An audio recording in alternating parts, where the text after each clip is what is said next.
Chapter 1 of Michy's Opening Concepts books, he introduces us to 12 proverbs, which we've covered just in the recent videos. Chapter 2 is just a series of questions about these proverbs. So let me just remember the proverbs that we had. Those first three at the top, 0.1, 0.2, 0.3, aren't Michy. They're, I suppose, from me and the advice from various other analysts. Basically, they sort of supersede Michy's proverbs, that you're going to hit if you can, you're going to make a strong point if you can, and also that little thing about achieving two good things is better than one great thing. And then I've listed out Michy's proverbs there that we've covered, as I said, in recent videos. Now, in chapter 2, Michy covers 38 different puzzles. Now, and I make these video notes for myself so I can learn, for Wicklow Backgammon Club so people in the club can learn. I don't want to undermine Michy in any way. So, look, if you're going to be any way serious about backgammon, you've got to buy his book and kind of go through all 38 questions on your own. I've picked out 11 that really kind of I found interesting or challenging, and I'm going to kind of look at them now. But they're just a small fraction of the book. And as I said, the book is such a fundamental textbook for anyone who wants to get into backgammon that I hope I'm not undermining Michy by going through some of them here, because I'm saying to you, if you want to be good at backgammon, you've got to buy this book and go through them yourselves as well. But without further ado, I'm going to give you 11 questions in this video. Question 1, you can pause. How would you play 6-3? Pause. And having unpaused, well, without thinking about proverbs, I'd be inclined to run the 6 at the back. And then it's a question of, do you bring one down to the middle, or do you put that back and just run further to kind of get beyond the chances of being hit there? But let's look at the proverbs, and there's two proverbs kind of really come into play here. Proverb 3, fighting for a good point, and Proverb 4, breaking the mountain, unstacking. So let's put that back and said, far better is if we look at the top left quadrant, the 5 checkers in our 13 point, we can break the mountain by bringing one of them down, and then we can fight for a good point. It's too passive to play those moves with the 6 at the back. We're far better off trying to make a good point in our home board. Black has slotted on our 4 point, and we use the 3 to hit them back. We're fighting for a good point, and that's why that's the correct play, and anything else is a blunder. Question 2. Again, if you want to pause and having unpaused, well, we've rolled double 5s, and you'll hear me say this later in the video again, something that one of the leading Irish backgammon players, Brendan Burgess, always says: when you roll doubles, for the love of God, sit in your hands and just take your while and think about it. But the first 2 5s are probably straightforward. Well, 1 5, you're going to have to play one of the 5s to get off the bar. And directly 5 in front of it, there's a black blot which you want to hit. You're undoubtedly going to hit. But what did you do with the rest? And you might think, well, look, do I play another of our white checkers and our rearmost white checkers forward and cover that point? But again, thinking about the proverbs, Proverb 1 says the most important point is the 5 point. Proverb 2 says we want to fight for a good point. And Proverb 6 says to double hit is what Michy calls tiger play. So having done those two, the best thing to do is to keep moving with that checker forward and forward. Now we've got black with 2 on the bar. We're fighting for our 5 point, which is obviously the best possible point. If black doesn't roll a 5 in their next roll, we're odds on to make our 5 point, and suddenly we're in a really strong position. So that's the correct move there, and anything else is a blunder. Okay, this is position 3. Again, pause, and having unpaused, well, I think looking at that, we rolled a 2 and a 1. I think most people look at that and think, well, there's an obvious way to use the 1. We're going to hit black's checker at the back, hugely effective in the race, and we'll use the 1 to hit. But how do you play the 2? And without thinking, when I first did it, I have to admit, I thought, well, look, Michy's proverb says make an outfield point, and I'd have played checker down from the 13 point like that. But putting that back, there is one other way we could play the 2, and that is to hit black's checker on the 4 point.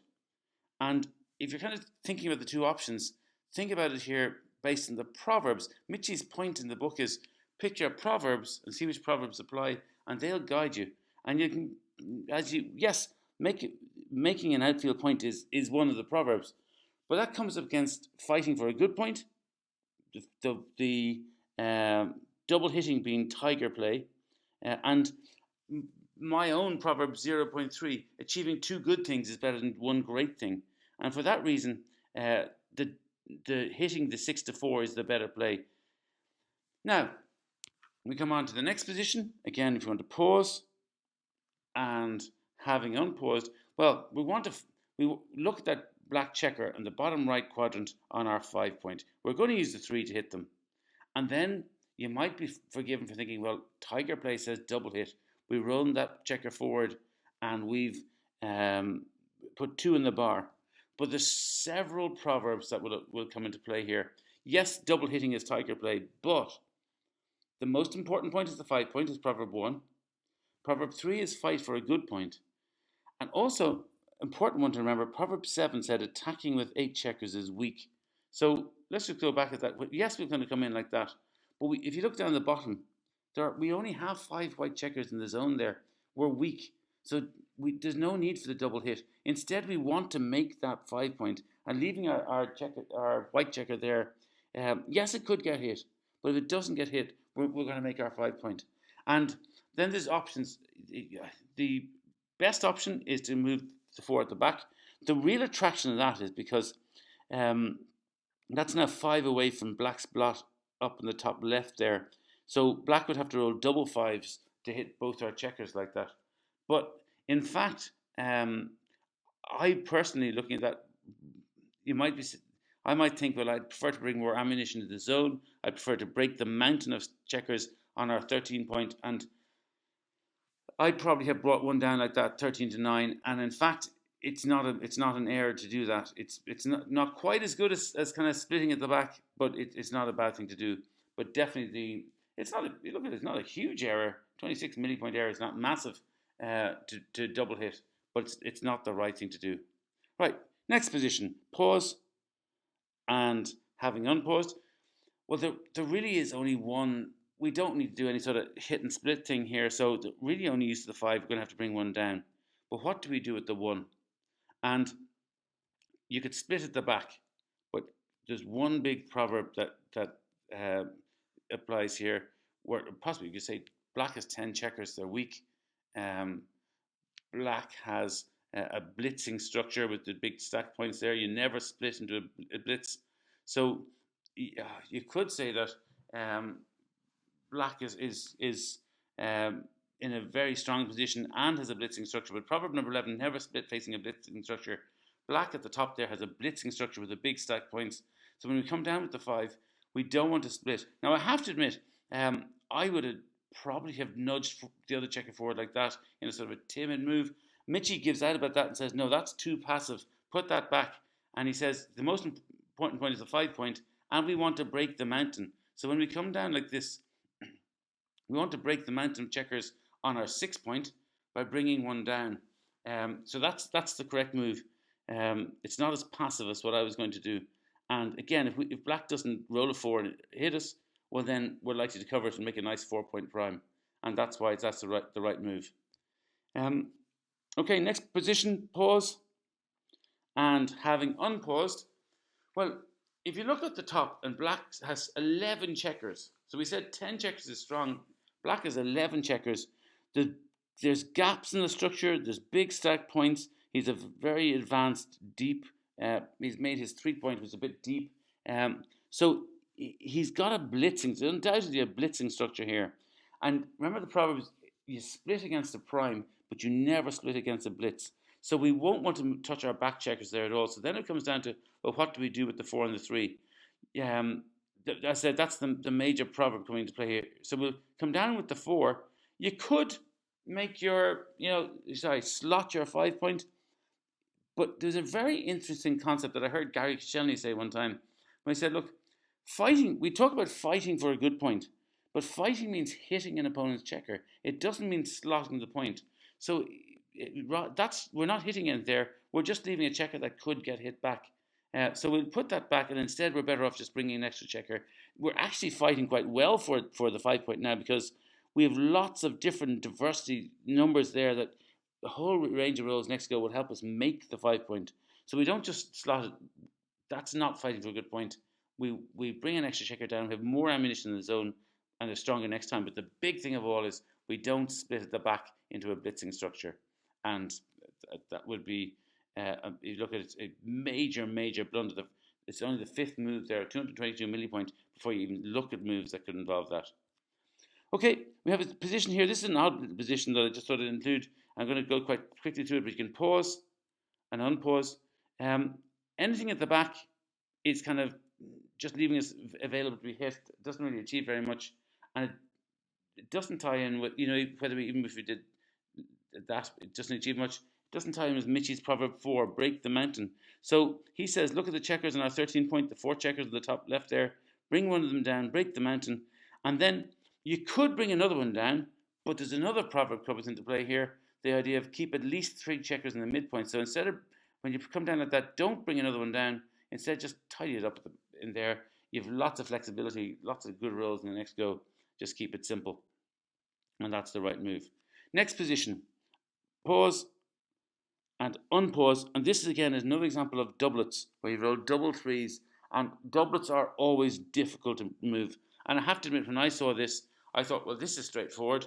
Michy would say the 5 point is the most important point. So I was all on for bringing 2 checkers in for the 5 point. I'd played 11 to 8 to safety up there, and maybe 6 to 3 to the last one, not leaving black any shots. And I thought that would be great. It doesn't even feature in the top 5 moves, that.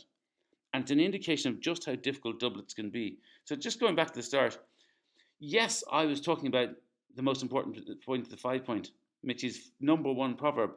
But proverb number 4 is break the mountain. And just have a look at the starting position. Look at the top left there. I don't know if you can see it. We actually have 6 checkers on our 13 point. 6 checkers on the top left, 6 white checkers. And that's our urgency. That, yes, we want to make the 5 point, but we have a huge problem if we leave it 6 checkers on that point much longer. So yes, you can play 11 to 8, make that blot safe, but then you just bring checkers down, and you still got 3 in your midpoint. You're still doing okay, but you have much more flexibility that way. You've broken the mountain, and it's a much stronger position. And as I said, my move doesn't even feature there in terms of making the 5 point. Okay, interesting one here. How do you play a 3-2, bearing in mind that you have a checker on the bar? You pause, and assuming you've unpaused, well, you could come into the 2 and hit. After all, my proverb 0.1 says if you can hit in the outfield, it's nearly always right to do so. But look at black's position. They already have a shed load of checkers in our home board, and by hitting, we give them a chance to make another point in our home board. And if black makes 2 points in our home board, it's going to be a real nuisance for us coming in. So we're not, like, hitting is nice, but it's not a huge thing we want to aim at. But we've also left a lot of loose blots around the place, both in the bottom left and top right of the board. There's blots left. We're leaving ourselves open. So instead of coming in the 3-2, the other option is to come in the 3 and just make the outfield point. And that ties in with Michy's proverb number 2, make an outfield point if there's nothing better to do. And if you think about it, look at that position where we've got white blots on 2 sides of the board. Black, we don't really need to hit black any further, but we have.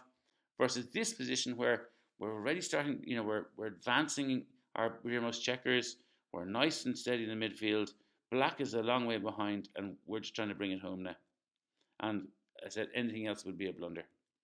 Okay, here's next position. If you want to pause, and having unpaused, Michy says you'd look at this and think, well, we've got a loose blot in our home board, and if we were to hit black, the problem with hitting black is that they could roll a 2, it could be on the bar, roll a 2 from the bar, and suddenly that white blot in our home board there in our 2 point, it could be hit. So he said, instead, it might be natural perhaps to advance one of our back checkers, get them moving. But look at black's formation at the top. We say that attacking with 10 checkers is strong. Black has got 12 checkers there. They're very strong. They've got, a big stack point in the 6. They have a 4 prime, but they're going to come in like an avalanche on top of us and probably try and blitz the hell out of us. So, yes, they have a 4 prime, but they've huge blitzing potential as well with those 12 checkers in the zone. And we just can't allow them to have that shot. We never split into a blitz or a possible blitz, and we can't allow them to have that shot at it. So think about their position. Attacking with 10 checkers is strong. And also think about that idea of hitting and splitting, which is Proverb 12. And look at it again. If we hit here, this allows us to split. And now, you might say this could be, we've left lots of blots open here. But whether black hits us or not, we've really improved our chances of making an advanced anchor against those 12 black checkers on the top there. If they hit us, unless he rolls, I don't know, double threes or something, that we're going to find it very hard. Like black's going to find it very hard to make a point in their home board in the next go because we've done the hit and split move. If they hit us on the 2 point, it's nearly an advantage because we can an extra ammunition to try and make an advanced anchor in black's home board. Black is very strong there, so the hit and split move really gives us a chance of anchoring up and making it difficult for them, and anything else is a blunder. Finally, another kind of interesting position involving hit and split. I have a terrible habit of when I see a 5 and a 3 in this and I've got a checker on the bar. Sorry, first of all, pause. And having unpaused, I look at this. When I see 5 and 3 and the checker on the bar, I tend to come in with the 5 as far up as I can because I'm thinking about that advanced anchor. But the problem here is what do you do with the 3? You could maybe slot your 5 point, but you're vulnerable to attack. You could bring one down, but you're even more likely to be hit. You could play a safe one from 6 to 3, but that extra checker now in our 3 point, it's called a dilly builder because it's not entirely useless, but it's pretty useless. The more we advance our checkers unnecessarily, the more it's ineffective. So we'll put that back. And they're probably the best. If you're going to play the 3, that's probably the best 3 at the top. Just split, push forward the 2 checkers at the top. And then if we're hit with one, we might have the chance of making the anchor with the other. But look at black structures. Black has lots of blots there. And we'd love to have a chance to hit some of those black blots. And we can buy ourselves time. And it ties in with this, again, Proverb 12, hitting and splitting. So if instead of coming in with the 5, we come in with the 3, and then we use the 5 to hit from 6 to 1 with a hit, what that does is several things for us. First of all, if black hits our checker on the 1 point, well then we can have a better chance of making a decent anchor in their home board. If black doesn't hit us, they're still going to find it very hard to make safe the other black blots around the board. So it just gives us a better attacking potential by hitting and splitting. And that is the right thing to do, and anything else, again, is a blunder. So that's it for chapter 2. We did chapter 1 took about 12 lessons. Chapter 2 took 1 lesson because it's just all those puzzles. I hope they've been of help. And I'll be moving on to chapter 3. Looks at slightly more advanced. He calls them Proverbs for intermediate players. We'll be looking at that in the next video.